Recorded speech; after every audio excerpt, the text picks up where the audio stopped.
আগামী 11ই মার্চ আগরতলা রবীন্দ্র ভবনের সম্মুখে অনুষ্ঠিত হতে চলেছে ত্রিপুরা প্রদেশ কংগ্রেসের ঐতিহাসিক সমাবেশ। উক্ত সমাবেশে যোগদানের আহ্বান জানিয়ে শুক্রবার অমরপুর দৈনিক বাজারে অনুষ্ঠিত হয় এক পথসভা।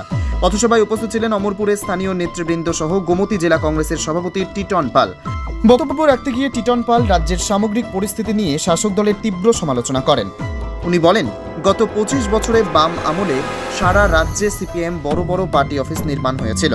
প্রত্যেক নির্মাণে আমরা দেখেছি ওনারা জনসাধারণ থেকে চাঁদা তুলেই উক্ত পার্টি অফিস নির্মাণ করেছে। কিন্তু বিজেপি ক্ষমতাসীন হওয়ার পর গত 6 বছরে প্রায় প্রত্যেকটি মহকুমাতে বিশাল বিশাল পার্টি অফিস নির্মাণের কাজে হাত দিয়েছে। তাদের এই নির্মাণে টাকার উৎস কোথায়? উনি আরও বলেন, গ্রাম পাহাড়ের রাস্তা সংস্কার, বিভিন্ন সরকারি প্রকল্প থেকে নেগোসিয়েশনের মাধ্যমেই রাজ্যের উন্নয়ন অর্থ চুরি করেই এই বিশাল বিশাল পার্টি অফিস নির্মাণ করছে শাসক দল বিজেপি। আজকে আপনারা হিসাবটা মিলিয়ে দেখুন, এ রাজ্যে মার্ক্সবাদী কমিউনিস্ট পার্টি 25 বছর ক্ষমতা থাকার পর তাদের পার্টি অফিসটা সেখানে তৈরি করেছে।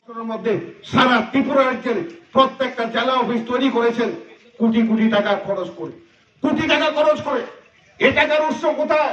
প্রত্যেকদিন বিভিন্ন টিভি চ্যানেল, সংবাদপত্রের মধ্যে আপনারা দেখছেন যে সমস্ত উন্নয়নের কাজ হচ্ছে, সেটা পাকা ড্রেন বলুন, সেখানে সেটা মেটালিং এর রাস্তা বলুন, সমস্ত কাজের মধ্যে শুধু ঘোটালা, নিম্নমানের সেখানে কাজ হচ্ছে।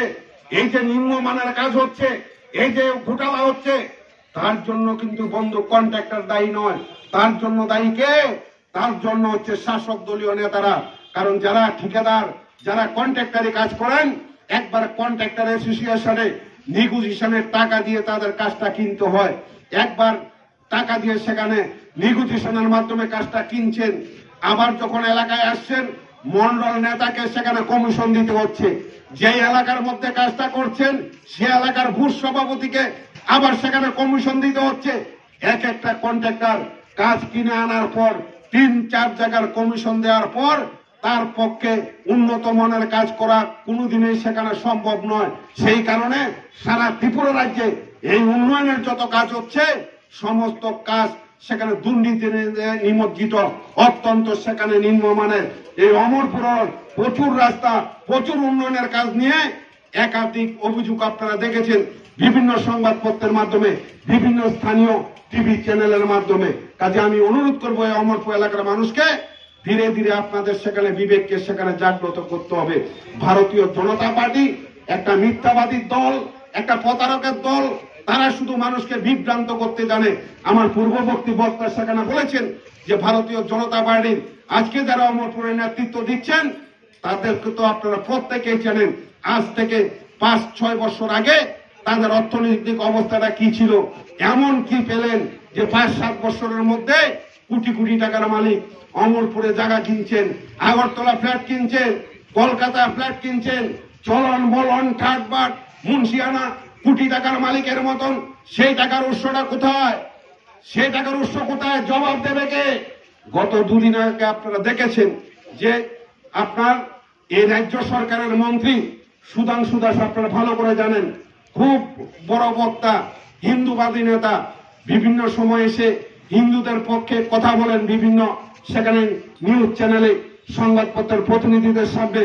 এই সুধাংশু দাসের ভাই হিমাংশু দাস, আপনারা সবাই জানেন সুধাংশু দাসের রাজ্য সরকারের মন্ত্রী, ওনার ভাই হিমাংশু দাস আজ থেকে 3 বছর আগে উনি বিপিএল ভুক্তর পরিবার ছিলেন।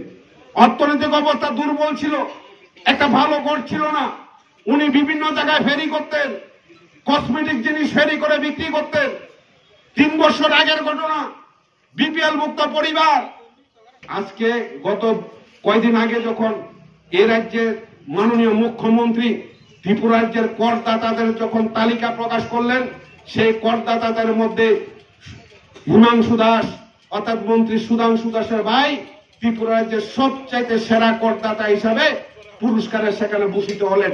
3 বছরের মধ্যে এমন কি সেখানে টাকার সন্ধান পেলেন, এমন কি মণিমুক্তা পেলেন, যেই লোকটা বিপিএল মুক্ত পরিবার ছিল 3 বছরের মধ্যে ত্রিপুরা রাজ্যের সবচাইতে ধনী ব্যক্তি হিসাবে সেখানে চিহ্নিত হলেন। সেটা আপনাদের প্রত্যেককে সেখানে ভাবতে হবে। আজকে শুধু অমরপুরে নয়, ত্রিপুরা রাজ্যের মধ্যে ভারতীয় জনতা পার্টির যারা নেতৃত্ব দিচ্ছেন তারা দেখবেন বুথ স্তর থেকে জেলা স্তর, জেলা স্তর থেকে মন্ডল স্তর, সেখানে কি দেখছি আমরা? এক একটা নেতার চলন বলন কথাবার্তা মুন্সিয়ানা এমন একটা ভাব, মনে হয় যে আলাদিনের সেখানে চেরাক পেয়েছেন, কোটি কোটি টাকার মতন সেখানে মালিক, মানুষের সাথে কথা বলছেন, সেখানে তোয়াক্কা করছেন না, মানুষের সাথে সেখানে দুর্ব্যবহার করছেন। আমি অমরপুর এলাকার মানুষের কাছে বিনয়ের সাথে আবেদন করব, ধীরে ধীরে আপনাদের সেখানে প্রতিবাদ করতে হবে, ধীরে ধীরে সেখানে প্রতিবাদে গর্জে উঠতে হবে।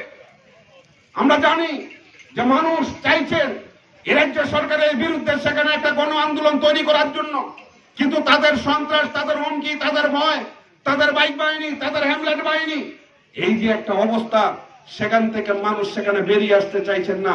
আমি বিনয়ের সাথে বলবো, মানুষকে পাড়ায় পাড়ায় সেখানে ঐক্যবদ্ধ হতে হবে, মানুষকে ঐক্যবদ্ধ ভাবে এই যে ভারতীয় জনতা পার্টির একটা স্বৈরাচারী সেখানে মনোভাব, একটা অগণতান্ত্রিক মনোভাব, এই যে একটা স্বৈরাচারী অগণতান্ত্রিক মনোভাবের বিরুদ্ধে পাড়ায় পাড়ায় সেখানে আপনাদের সেখানে ঐক্যবদ্ধ হতে হবে।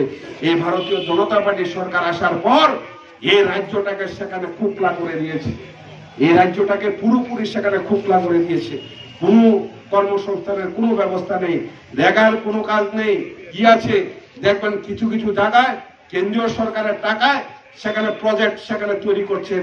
উদয়পুরে আমরা সেখানে প্রজেক্ট দেখেছি, সোনামুড়া তো আমরা প্রজেক্ট দেখেছি। কি সোনামুড়ার মধ্যে সেখানে বাংলাদেশের সাথে নাকি সেখানে আপনার জাহাজের মাধ্যমে সেখানে ব্যবসা করবে, মাল আদান প্রদান করবে, সোনামুড়াতে সামুদ্রিক বন্দর সেখানে তৈরি করবেন।